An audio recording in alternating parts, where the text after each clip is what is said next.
इयत्ता 7वी इतिहास व नागरिकशास्त्र पाठ 4 शिवपूर्वकालीन महाराष्ट्र. वारकरी पंथांचे कार्य. अंधश्रद्धा व कर्मकांड यांचा समाजावर जबरदस्त पगडा होता. लोक दैववादाच्या आहारी गेले होते. त्यांची प्रयत्नशीलता थंडावली होती.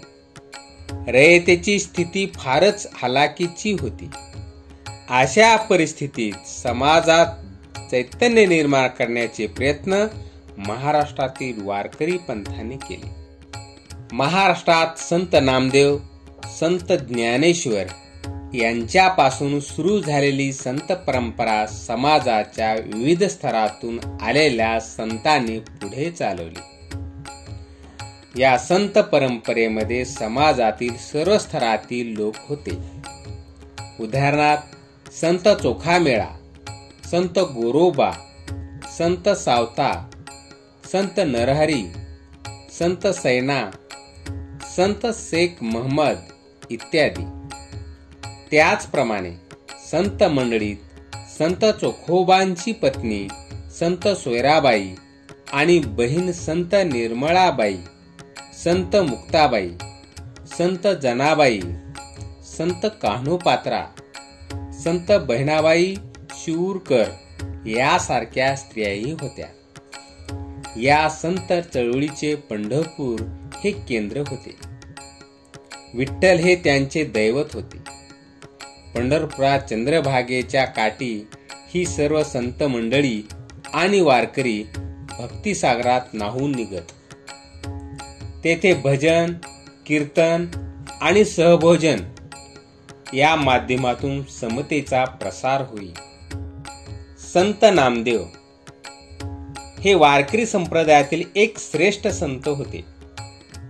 ते कुशल संघटक होते. ते उत्तम कीर्तनकारही होते. कीर्तनाच्या माध्यमातून त्यांनी सर्व जाती जमातीमधील स्त्री पुरुषांना एकत्र करून त्यांच्यात समतेची भावना जागवली. नाचू कीर्तनाचे रंगी, ज्ञान दीप लावू जगी ही त्यांची प्रतिज्ञा होती. त्यांची अभंग रचना प्रसिद्ध आहे. अनेक संतांवर आणि सर्वसामान्य लोकांवर त्यांच्या शिकवणीचा प्रभाव पडला. ते आपल्या विचारांचा प्रसार करत पंजाबपर्यंत गेले होते. त्यांनी लिहिलेले पदे शिखांच्या गुरुग्रंथ साहिबा या ग्रंथात समाविष्ट आहेत. त्यांनी भागवत धर्माचा संदेश गावोगावी पोहोचण्याचे कार्य केले. त्यांनी पंढरपूर येथे विठ्ठलाच्या महाद्वारासमोर संत चोखामेळा यांची समाधी बांधली. हे त्यांचे कार्य अविस्मरणीय आहे.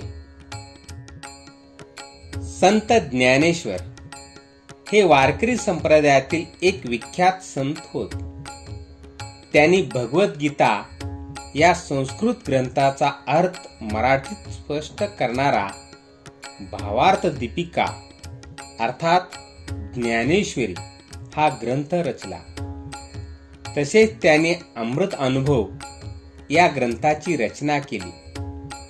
त्याने आपल्या ग्रंथातून व अभंगातून भक्ती मार्गाचे महत्त्व सांगितले.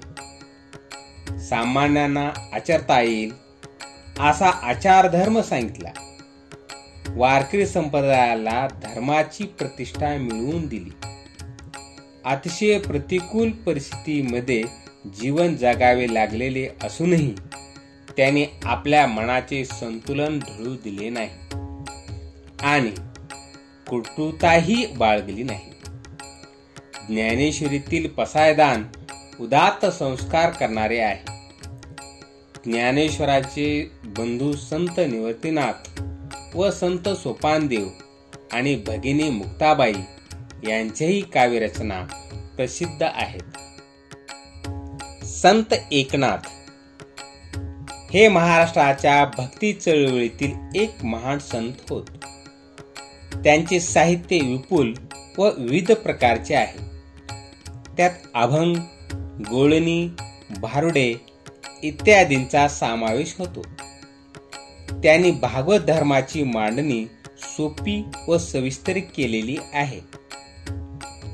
भावार्थ रामायण रामकथेच्या निमित्ताने लोकजीवनाचे चित्र रेखाटलेले आहे. त्याने भागवत या संस्कृत ग्रंथाच्या भक्तिविषयक भागाचा अर्थ मराठीत विशद केला. त्यांच्या अभंगात जिव्हाळा आहे. परमार्थ प्राप्तीसाठी प्रपंच सोडण्याची आवश्यकता नाही हे त्यांनी स्वतःच्या आचरणातून दाखवून दिले. ते खऱ्या अर्थाने लोक शिक्षक होते. आपली मराठी भाषा कोणत्याही भाषेपेक्षा कमी नाही असे ते मानत.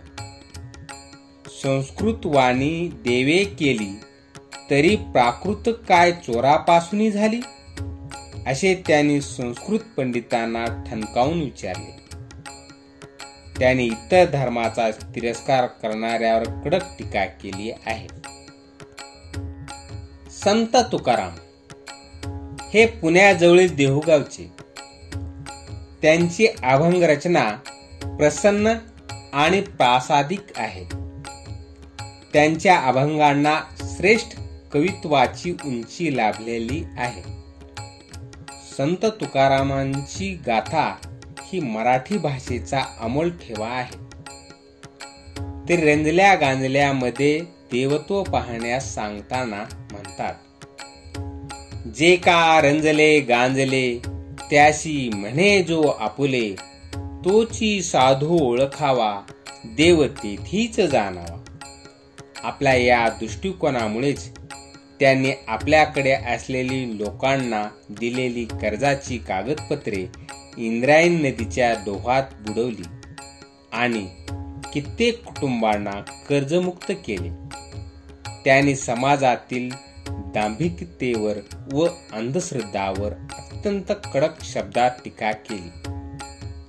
भक्तीलाही नीतीची जोड देण्यात त्यांचा भर होता. जोडून या धन उत्तम व्यवहारे, उदास विचार वेच करी, असे त्यांच्या शिकवणीचे सार सांगता येईल. समाजातील काही कर्मठ लोकांनी ते करत असलेल्या लोकजागृतीला विरोध केला. त्यांना मुळात अभंग रचण्याचा अधिकारच नाही असा दावा करून त्यांनी त्यांच्या वह्या इंद्रायणी नदीच्या डोहात बुडवल्या. त्यांनी या सर्व विरोधाला धीरोदात्तपणे तोंड दिले.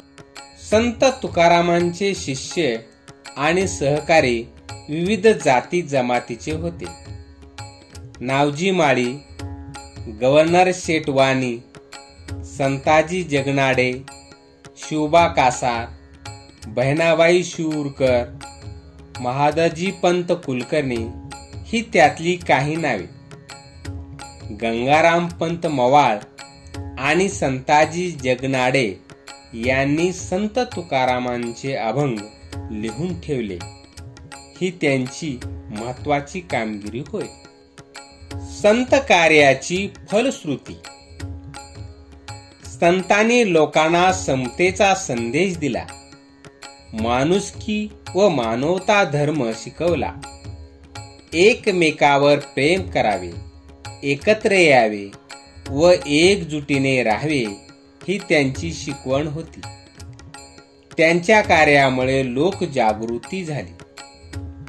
परचक्र, दुष्काळजन्य परिस्थिती किंवा निरनिराळ्या प्रकारची इतर निसर्ग संकटे आली असता त्यांची पर्वा न करता कसे जगावे याविषयी त्यांनी केलेला उपदेश हा लोकांचा मोठा आधार ठरला.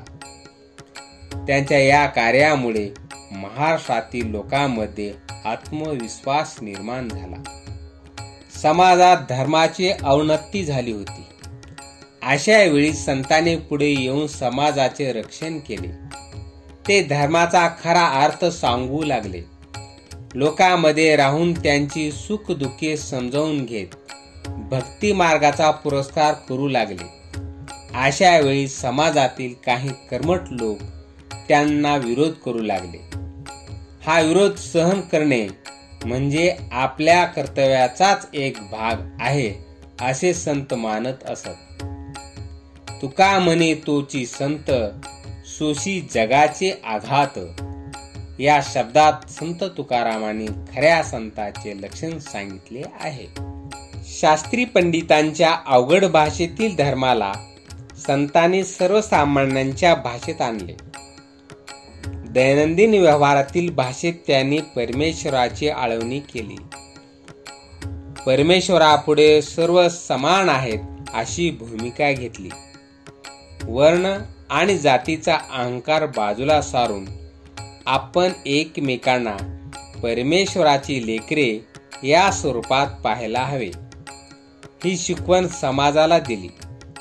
या सर्व संतांचे वैशिष्ट्य म्हणजे भक्ती करत असताना त्यांनी आपली कर्तव्य कर्मे सोडली नाहीत. त्यांनी आपल्या कामात परमेश्वर पाहिला. कांदा मुळा भाजी अवघी विठाई माझी, असे संत सावता महाराज म्हणाले. त्यांचे हे विधान शेतीच्या कामासंदर्भात असले तरी ते संतांच्या दैनंदिन जीवनातल्या अन्य प्रकारच्या कामांनाही लागू आहे. संत आपले व्यवसाय सांभाळून भक्ती, उपदेश, कवित्व करत राहिले. त्यांनी समाजाच्या नैतिक जाणीवा विकसित केल्या. रामदास स्वामी मराठवाड्यातील जामगावचे. त्यांनी बलोपासनेचे महत्त्व स्पष्ट केले.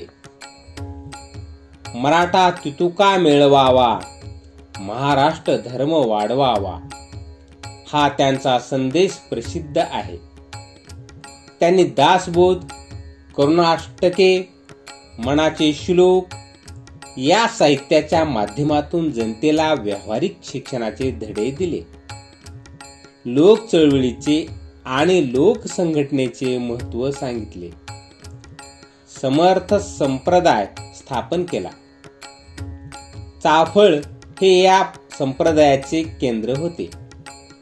रामाच्या आणि हनुमानाच्या उपासनेचा प्रसार केला.